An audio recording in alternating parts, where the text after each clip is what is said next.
I honestly thought it was going to be a long while before I ever introduced my own original character, the unkillable Kate, to this channel. But after the Baxell's prison saga gave me a great platform to bring her in, I am super excited to be giving her her own original story focused on her today. And of course, I'm very excited to be working in characters from my subscribers, as over the last month, a bunch of them have been submitting their own evil, winter, holiday, Christmas characters. As usual for a community redraw, I've picked 5 to redraw in my own art style, fit into the story. I'll be showing off the other ones submitted, and telling the tale of the time that Kate killed Claus. Let's get into it, shall we? Let's go. Hit like if you want, subscribe if you feel like, but either way, enjoy the show. Before Kate's eyes even opened, she was leaping to her feet. She raised her tightly clenched fists in front of her face and sneered angrily, ready to strike at a non-existent enemy. She looked around her dark, near-empty room. She panted aggressively but slowly calmed, as much as she could, as she remembered that she was no longer in Baxell's prison. She hadn't been for over a month now. She kicked her foot furiously into the brick wall. She couldn't understand why she was still waking up looking for a fight. After 20 years, she was finally free. So why didn't she feel like she was? It was 4 in the morning and Kate marched out through the sharp tank, the building she was living in with her other allies she'd escaped Baxell's with, as well as some of the friends of the guy who'd helped them escape, Sterling. As she did every morning, she went straight to the workout facilities, walking through the halls with Christmas lights strung up around her. Kate hadn't celebrated a holiday since she was 5 years old, and was uneased by the lights. She reached the gym and got to work, but still wasn't used to the high-end equipment. She'd spent so long trapped in her tiny cell using a metal cot as a weight. She stuck to the punching bags for 2 hours, but even that felt wrong. It was like punching feathers to her scarred and worn knuckles. "Good morning, Kate." Kate whipped around and raised her fists at a short, stocky girl in red clothing, holding 2 mugs. "Whoa," Alexis said, staying a few feet back. "Chill out, I'm just coming to see if you're a coffee drinker." She reached a mug forward and Kate had to withhold an urge to smack it from her hand. "No!" she blurted out, remembering all the times she'd accepted unsealed drinks from people in Baxell's, only to have them be poisoned to weaken her before a fight in the arena. "No, I'm not." Alexis shrugged. "Okay, fair enough. By the way, I'm going to be leading a mission for Sterling and the rest of your gang. Meeting in an hour to go over the brief. If you're feeling up for it, you're welcome to join." "Why wouldn't I be up for it? You think I can't handle it?" "No, just saying, come or don't. It's your call." Alexis walked away, taking a sip from the mug she'd just offered Kate. Kate hit the bag as hard as she could, and it snapped off its hinges and dropped. She angrily bit into her lip hard enough to make it bleed, but she hardly even noticed. Alexis was just trying to be nice. Kate kicked herself for not just being nice back. 59 minutes later, Kate walked into the main foyer of the Sharp Tank. Jake and Anna were playing some game where they tried to slap each other's hands. Skinner was petting Gooby the gopher gently, but Kate was still always ready to take out Skinner. Even if he had been brainwashed in Baxell's, she'd still seen him kill a lot of people in there in really brutal ways. Though, she also knew he'd seen her do the same. As Anna saw Kate walking up, she leapt away from the game she was playing and ran over, giving Kate a big hug. It made Kate uncomfortable, but Anna was the person Kate had the easiest time being nice to, so she lightly hugged her back. Sterling walked up with Alexis at that moment. "Hey, are we starting this meeting with hugs? 'Cause I'm definitely into that idea." Sterling raised his arms and walked towards Kate, but she aggressively stepped back. "No, we're not. Only children should hug people." Again, she wanted to chomp into her lip for that response, but Sterling didn't seem fazed. "Well, I'll have to agree to disagree with you on that one, Kate, but no worries, no hugs." Soon after, Alexis started the meeting with a hologram screen showing the targets they were all headed after. "Tonight, we're headed to a world that every December is tormented by an evil mastermind who is that universe's unfortunate version of Santa Claus." Jake raised his hand. "So Santa Claus is real then? One of my foster siblings told me that he was just made up by companies to sell toys or something."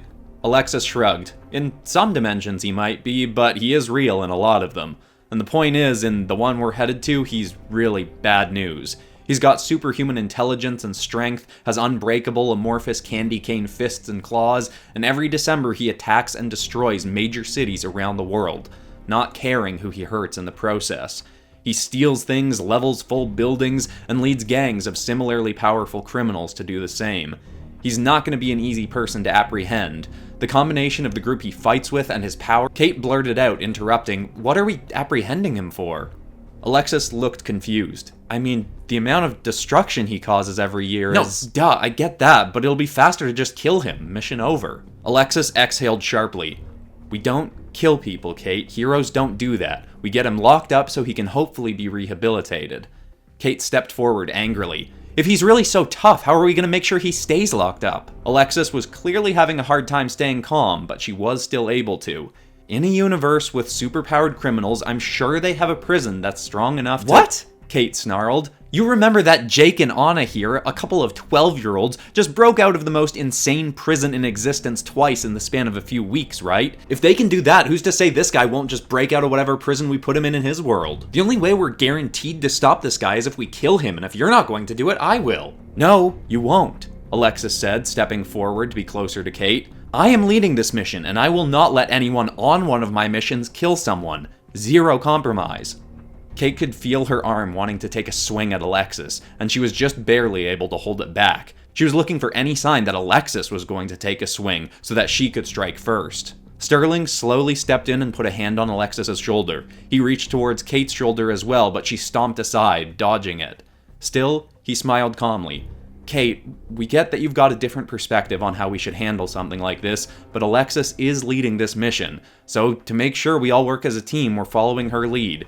If that doesn't work out, then later we can consider some alternative solutions, alright?" Kate's teeth were clenched, as were her fists. She stared at Sterling for a moment. In spite of him having helped save her from backcells, she still didn't fully trust him. He seemed too calm and relaxed, and she could never get a read on whatever he might be hiding. Still, it didn't seem like this was an argument Kate was going to win. She just nodded and stepped back in line with the others. Alexis continued the briefing, but Kate didn't really care about the plan. Alexis wasn't willing to compromise, but that wasn't a problem for Kate because neither was she.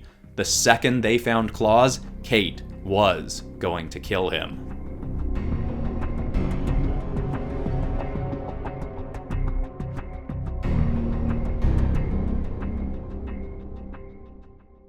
The meeting ended with them all having an hour to get dressed and ready. Sterling tried to approach Kate, but she just marched away to the gym for the hour. She didn't want to reveal anything about what she was planning to do.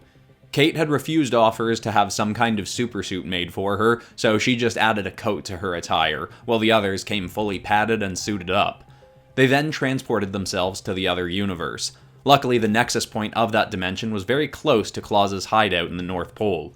Gooby could have used his powers to teleport them closer, but they were only a half-hour walk away. They marched through the snow with Sterling occasionally shooting some bursts of flame to warm them all up. Kate had learned that if Sterling let himself get too cold, he couldn't use his flames, and his liquid metal was stiffer and harder to manipulate. In fact, Kate had learned the weaknesses of all her new friends, and she also knew that Alexis being in this environment would struggle. She could attract and repel rocks, and any that might be around her here were buried under tons of snow and ice. Kate wasn't proud of herself for knowing how to take out all her friends, but she knew it may prove useful, possibly even on this mission.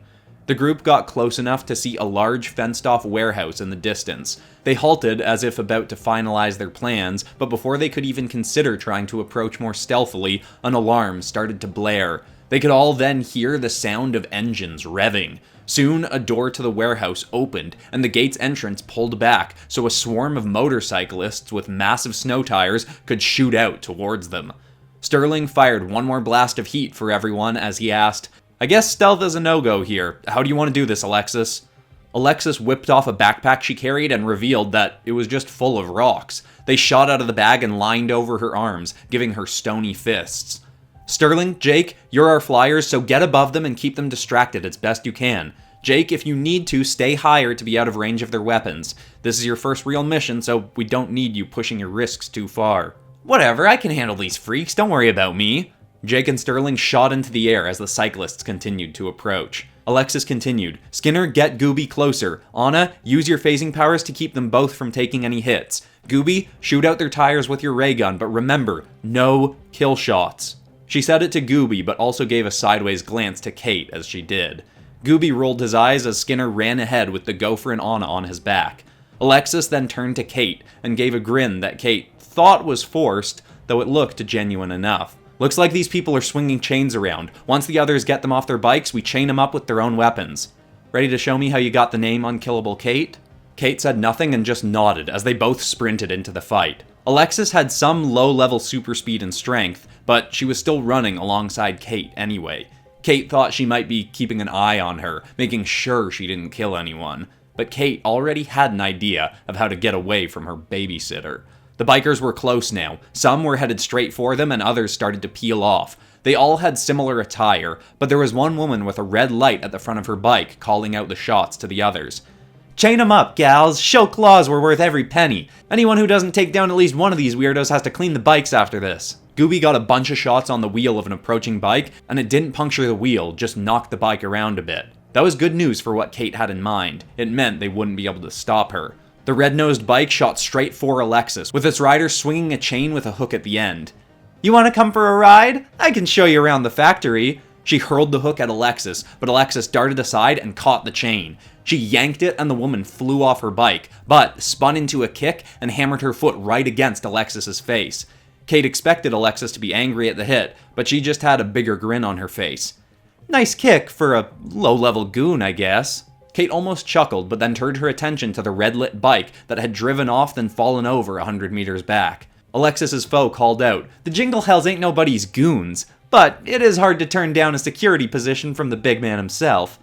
Alexis stepped forward, still too far to hit her foe, but then thrust her fists forward. The rocks on her arm fired off towards the biker, but she dove aside as she reeled back in her chain. Alexis recalled the rocks and they once again lined up onto her arm.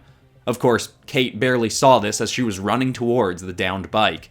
She lifted it up, leapt on, and revved. Luckily in back cells, her captor had once tried starting a motorcycle fighting league. Despite it failing miserably as it almost gave Kate an opportunity to escape, she'd still learned how to ride one of these things. She intended to shoot off towards the factory. Alexis noticed her on the bike, and while Kate expected anger, Alexis actually cheered her on. Good move, Kate, fighting fire with fire. Take him out. It threw Kate off. She could go straight after Claus herself now and do what needed to be done, but there was a glimmer of pride in her from the appreciation from Alexis. Kate turned her attention towards a set of bikers that were hurling chains up at Jake.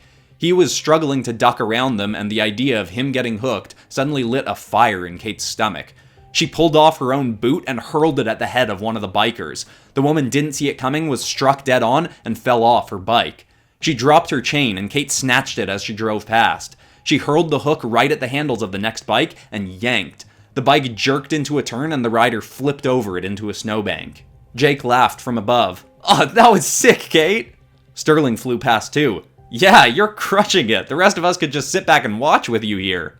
Once again, the praise felt weirdly nice, but Kate then remembered that no one of these people were going to step up and do what really needed to be done here. Kate slung the chain over her shoulder, turned her attention to the warehouse again, and sped off towards it.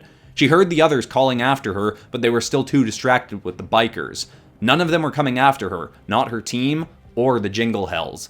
That made her suspicious. This place had to have more defenses waiting for her. She shot through the open gate just as a bellowing voice called out from above. "Ho ho ho, whoa! We've got a real fighter on our hands this year!" Sitting on top of the warehouse's edge was a sleeveless red-hooded figure with candy cane arms. "You might give me a good warm-up for this year's festivities, but let's see if you can get through the Hammer Twins first." A figure suddenly leapt out of a snow pile in front of Kate and swung a massive hammer right for her head.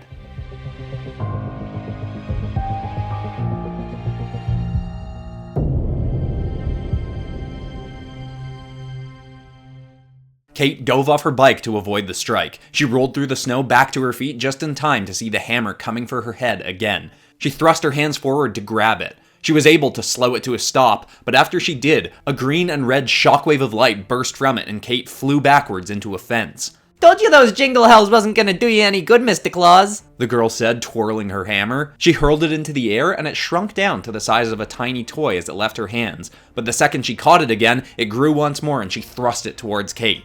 Kate ducked aside and grabbed her chain to hook around the hammer, but before she could, in her peripheral vision she saw another strike coming. She dropped back to the ground under another hammer, this one looking almost like two top hats put together as it swooped over her head. She spun on the ground and kicked the legs out from under a guy in a snowman-like supersuit next to her. He fell to the ground, and she swung the pointy end of her hook chain down into his shoulder. But it didn't pierce through. His suit was too durable. The other girl's hammer was swinging for her head again. Kate rolled back and put her feet up towards it. It hit the bottom of her feet, and the shockwave blasted her again, but this time she used the momentum to flip over, land on her feet, and slide across the ground, swinging her chain. The snowsuited guy jumped back up. "This one's got some moves, huh, Cindy Lou?" She ain't so tough, Frost. Yeah, I bet I can take her out without even using my nutcracker. She tossed her ally her hammer. It shrunk down again as it left her hands, and didn't regrow when he caught it in his gloved hand. If that meant what Kate thought it might, then that was some very useful information to her. Cindy Lou started skipping towards Kate. Kate swirled her chain and hurled it forward. The cape on Cindy's back suddenly spread wide and lifted her off the ground in a twirl of snow. She flew high above Kate's head, then shot down towards her foot first. But again, Kate's peripheral vision caught an attack headed her way as a massive wave of icicles stabbed up from the ground towards her. She stepped back only slightly, caught Cindy by the leg and shoulder, and held her out in front of her. One of the icicles stabbed up straight through Cindy Lou's thigh. She screamed out, Ah, Frost, you snowbrain, I said I had her! Kate pulled Cindy Lou back and slammed her to the ground and booted her in the head. She then snapped off one of the icicles and hurled it at Frost. He blocked it with his hammer, but she closed the distance between them as he was distracted and tackled him, though she couldn't throw him to the ground. He shoved her back, but she was able to slip off him exactly what she needed and put it into her pocket. "What the? Did you steal my glove? Oh no, I'm gonna freeze to death." He reeled up his hammer and smashed it down towards her. She dodged aside, and from the earth where it struck erupted upwards pillars of ice. Kate looked back up at Claus, still watching from the rooftop, chuckling to himself. Kate dodged more and more swings, trying to get Frost into just the right position she needed. When she was between him and Claus, she dropped down to the ground and hurled her chain, not really caring what it did, just trying to bait a strike from her foe. Frost once more hammered down towards her, and she rolled out of the way. Ice pillars erupted up right towards Claus, but stopped just shy of him. "Watch where you're pointing those things, Frost. Don't want to put you on the naughty list this year." "I'm sorry, Mr. Claus, I was just blah!" Kate hurled a clump of snow into Frost's face and clambered as fast as she could up the ice. Santa saw this and stood up, extending claws from his burly candy cane arms. "You are one determined little girl, aren't you?" Kate leapt forward to tackle him, but he swung his claw up and she had to dodge aside, rolling onto the flat roof of the warehouse. All right, Kate, you've got this! She heard Anna call as the rest of the group finally made it to the warehouse grounds. Alexis yelled up to her, "Stick with the group next time, Kate, but nice moves anyway." Kate was surprised Alexis hadn't realized what she was up to. "Hammer twins, keep them busy. This one is mine." He ran at her, seeming eager for a long fight, but Kate was pretty sure she could end this quickly. She braced herself for the coming pain, knowing she had to get close and lower his guard. She stepped slightly aside so his claws tore gashes into her side, but did no serious damage, as he tackled into her and slammed her onto her back. Sterling saw it happen. "Kate, don't worry, I'm coming to help." She had to move fast.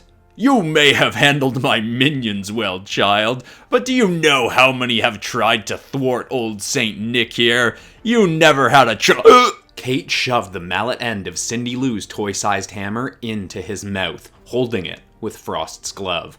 She'd stolen both items off Frost and knew there were two possibilities. Either the hammer only expanded when Cindy held it, or it expanded when gripped with a bare hand. It was time to find out.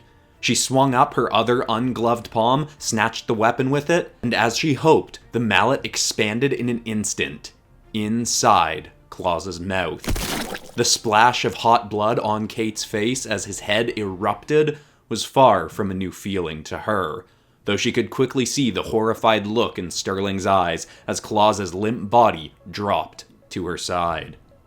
Kate ignored his stare, leapt up, and dragged Claus's corpse to the roof edge. She hurled it off the side into the brawl still occurring below. Both sides stopped fighting as everyone saw the body flop to the earth. Kate yelled, "Your boss is dead. You want to join him? Keep fighting. You want to live? Lie face down with your hands behind your back and shut up." Jake dropped down from the air and looked away from the bloody mess. Gooby and Skinner seemed unfazed, but as Kate slid down the icy pillars to the ground, she was really waiting for Alexis to hurl a cluster of rocks at her or something. But still, nothing came. Alexis's lip was quivering and her entire body was clenched, but she wasn't saying or doing anything. Kate thought she was ready for whatever came her way, but then Anna ran over to her. Kate, what is wrong with you?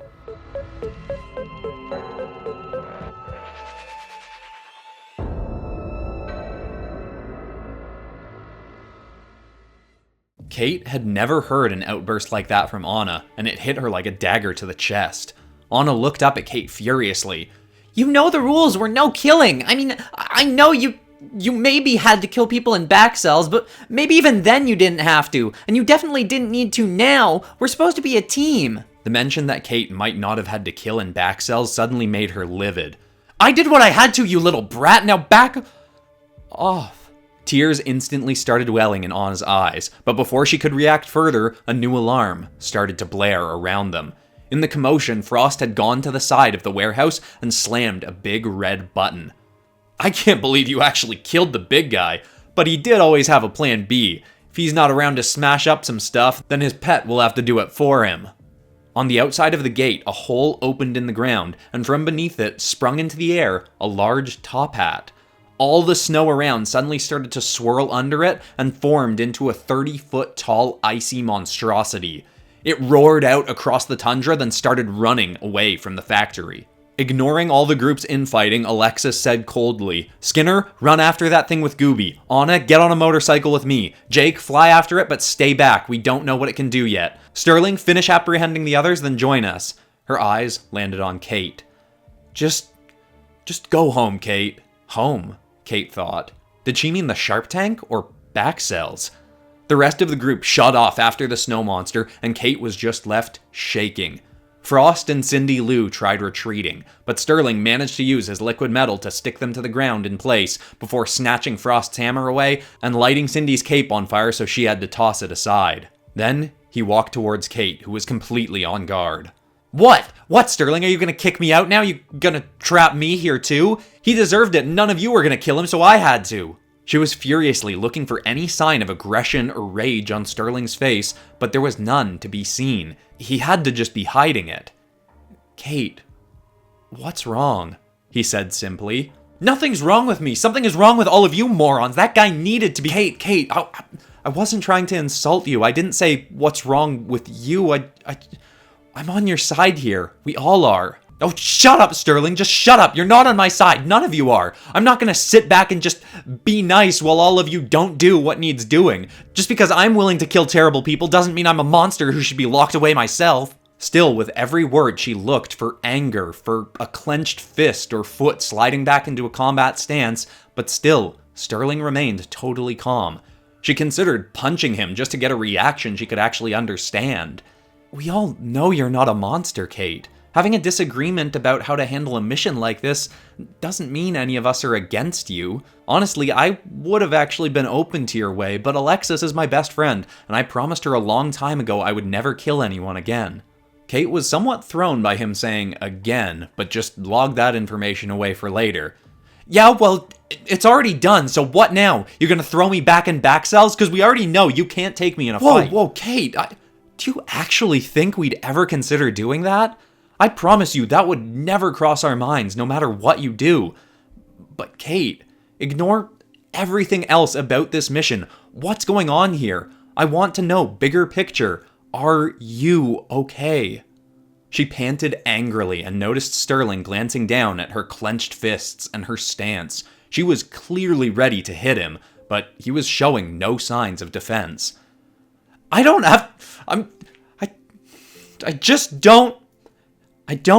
get why this is so hard. His head tilted. Why, what's so hard? Being nicer, being better, being more relaxed. I'm out of that stupid hellhole now, and I still feel like I'm stuck in there. His face softened even more. Kate, that actually makes a lot of sense. No, it doesn't. What are you talking about? Kate, look, I don't want to pretend to know what it's like being you, because you've been through so much worse than I'll ever have to go through, but what I do know from working myself through some tough parts of my life is that our brains are kind of like computers, ones that can be programmed by the stuff that happens to us. You spent 20 years trapped in a place where almost everyone wanted to kill you. You had to be on defense every second of the day, so your brain has been wired to see everything as a threat because that kept you alive in there. You being out for a month isn't going to change 20 years of survival programming. The words made her whole body quake. So what? I'm just stuck like this forever? I'm always gonna feel like I'm in back cells? He smiled. No, not at all. Everyone can change, and all the junk that's been wired into your head can be rewired. It's just gonna take time and a lot of conscious attention on what you want to change.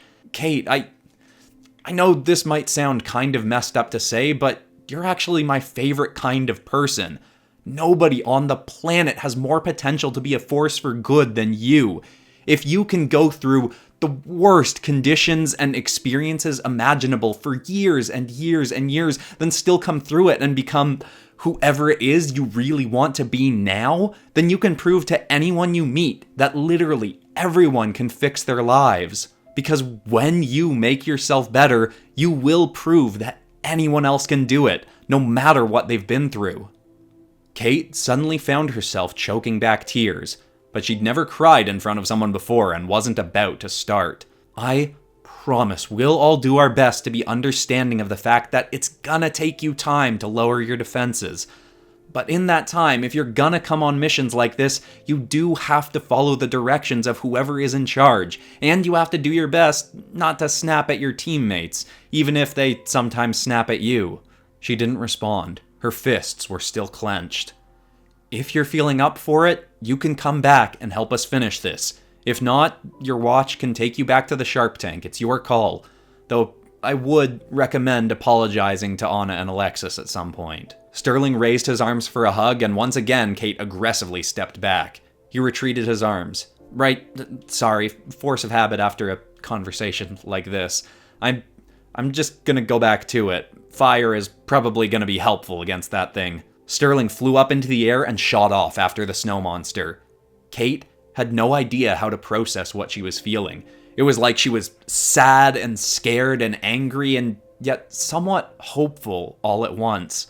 Without thinking much about it, she hurled a chain over her shoulder again, grabbed the closest motorcycle, leapt onto it, and shot off after her team.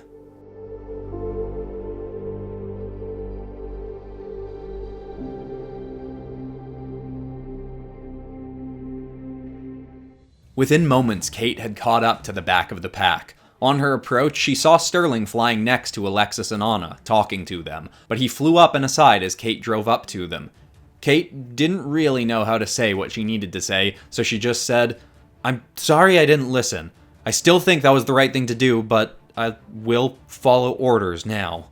It was a terrible apology, and even Kate knew it. She expected Alexis to tell her again to leave, but instead she said through clenched teeth, "Do it again, and you're not coming on a mission with me ever again. But I forgive you." Kate didn't really believe it. It seemed far too quick. But all the same, she looked next to Anna, who started to say something herself. I'm sorry I got mad at you, Kate. I was just... Don't apologize to me, you weird... Kate stopped herself. I mean, you don't have to do that. I was being a jerk, not you, Anna. Sorry. Suddenly, a dagger of ice slammed into the path ahead of Kate. She swerved around it. The monster was still running ahead of them, but had spotted its pursuers and was hurling ice and snow back towards them. Alexis called out, "Sterling, Gooby, shoot at its legs and see if you can knock them from under it. Jake, as safely as you can, try and get that thing's hat off of it. Best guess is that's its source of power." Alexis looked over at Kate again, noticing the chain around her. "Maybe we can help trip him up. Kate, I've got Anna to phase me, but do you think you can get in front of that thing without getting hit?" Kate just nodded. They both sped forward. Alexis yelled up and started taunting the thing. It focused on hurling ice and snow back at her, but Anna phased them both and their bike so the debris just flew right through them. As Kate darted up past its leg, the snow monster suddenly saw her and swung a fist down. She couldn't maneuver out of the way fast enough, but Sterling and Gooby both saw the swing coming and started firing at its arm and blew it to pieces before it could hit her. Snow burst all over Kate, but she wasn't knocked off course, though the creature's arm did reform seconds later. Alexis and Anna drove up in front of its other side. Alright, Kate, toss us the chain. Kate hurled the hook end and Anna unfazed them so they could catch it. Hold tight and brake, Alexis yelled. Kate and Alexis both hit the brakes and the creature's foot struck into it. Sterling and Gooby shot more and more at its legs and they finally burst from underneath it and the creature collapsed to the ground. Jake was instantly on its hat and pulling, but it wasn't coming off. Sterling shot down next to him to help, but just as he did, a snowy hand formed beneath them and gripped. Sterling shoved Jake out of the way, but was grabbed himself, raised into the air, and slammed into the icy ground. Alexis dropped her end of the chain and leapt off her bike. Sterling, are you good? He clawed his way out of the snow, but he was still covered, and now shaking. Sparks sputtered out of his hands, but no flames. Shoot, I'm too cold now, my fire isn't working. The creature was already pulling itself up. Kate quickly reeled in her chain, ran to its now raising head, and slammed the hook into its hat. It roared out and swung up quickly. Kate held tight and was hurled over its back as it started running again, with her in tow. She was flopping around through the air behind it as it moved. Alexis was on her bike again. Sterling hopped onto Kate's bike, and Skinner was running up behind, while Kate clambered up the chain onto the creature's shoulder. The hook had successfully torn into this thing's hat. She figured she could rip it apart, but just before she did, she wondered if Alexis would consider that killing too. The creature suddenly flexed its shoulder and a dagger of ice shot up at Kate from within it. She barely dodged aside and fell back, dangling from the chain once again. She turned back and called, Alexis! Permission to destroy this thing's hat. Alexis seemed surprised by the question, but replied, Granted, take that thing down. Kate clambered up the chain again and perched on its shoulder. She then grabbed the giant icicle that had come at her. She snapped it off and drove it too into the creature's hat. It shrieked out once more. With all her might, she thrust her chain and the icicle in opposite directions and ripped the hat in half. With a fading cry, the creature's snowy body started to drop away. Kate's footing disappeared, and she fell through the creature and rolled to a halt on the snowy ground. She leapt up quickly, ready for more, but it seemed she'd done it. The snow monster was indeed finished. The group all pulled up around her. Kate searched Alexis's face for hostility once again, and there was clearly some still there, but Alexis nodded appreciatively. Way to become a team player, Kate. I guess it's good I'm big on second chances, huh? Kate said nothing and just nodded back at her. They soon after returned to retrieve the Hammer Twins and the Jingle Hells. Gooby used his powers to teleport them across the world to a Supermax prison to drop off the criminals and tell the authorities that Claus was no longer going to be a problem. They were all graciously thanked for their work and soon after returned to their dimension and the Sharp Tank. They had a minor debrief. Alexis gave some notes to Anna and Jake on what they'd done well and what they could improve on, then they all parted ways. As Alexis was walking away, she said, By the way, Kate, you're not getting full run of the gym tomorrow. I'll be there with you bright and early. You're not the only one who likes a brisk morning workout. Kate just nodded, still a bit confused. Sterling was the last to start heading off, but Kate stopped him. What did you say to Alexis? Why did she forgive me so quick? If she's just pitying me, then I don't want— Kate, don't worry. I honestly barely said anything. Alexis is, like she said, she's big on second chances. That's why she's so against killing. She knows anyone can change for the better if given the right opportunity.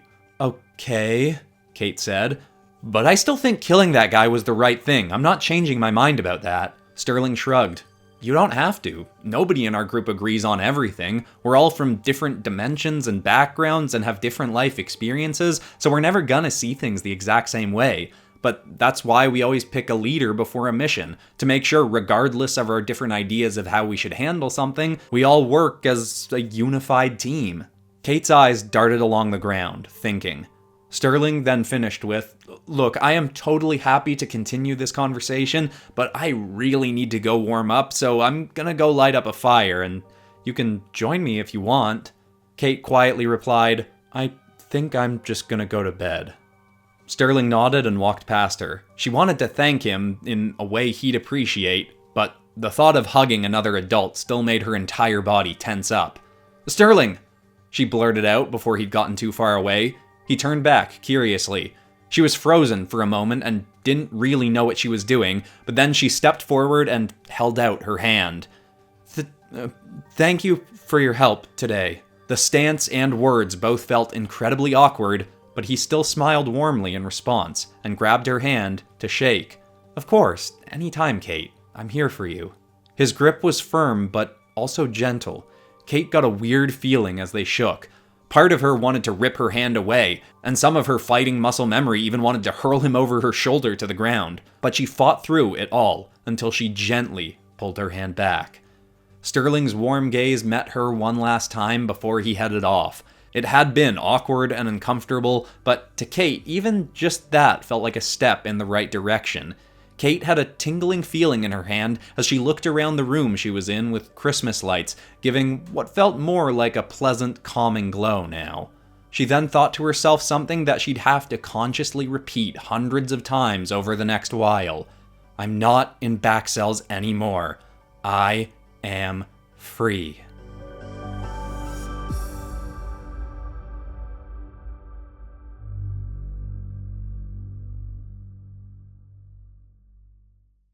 Well, I think that is a very fitting background to have for the next month, and I am super happy with how this story came together. I'm really liking that Kate is going to have a slower progression. I feel like sometimes I have a tendency to make my characters learn a lesson, then instantly grow from them, whereas it's more realistic to learn a lesson, then slowly implement it over the course of a lengthier period of time. So I hope you're all excited to see how she progresses over the next few stories. Of course, I've got to give a massive thank you to everyone who participated in this month's redraw, and a specific one to the people who were selected. Alex Massey, Madison Lekong, Deadwolf, Masked Serpent, and Wiseman the Great Wizard.